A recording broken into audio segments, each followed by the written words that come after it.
सुदूरपश्चिमको एउटा यस्तो भूभाग जहाँ ताल, पाटन र आकाशले मिलेर छुट्टै संसार बनाएका छन्।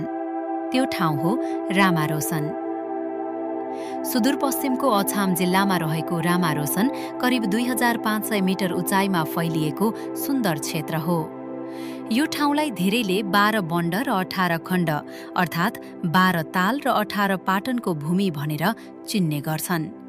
यहाँका विशाल पाटन, हरिया घाँसे मैदान, शान्त तालहरू र वरिपरि फैलिएको पहाडी दृश्यले रामारोसनलाई नेपालको एकदमै फरक र मन लोभ्याउने गन्तव्य बनाइदिन्छ।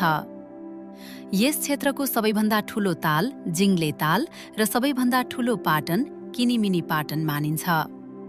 रामारोसन केवल दृश्यको ठाउँ मात्र होइन, यो वन्यजीवनका हिसाबले पनि विशेष छ।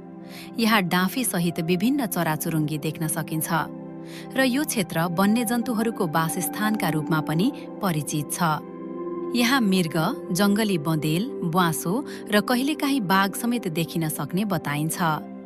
रामारोसन हेर्दा लाग्छ नेपालको सुन्दरता केवल चर्चित ठाउँहरूमा मात्र होइन, यस्ता शान्त र कम बोलिएका भूभागहरूमा पनि गहिरिएर बसेको छ।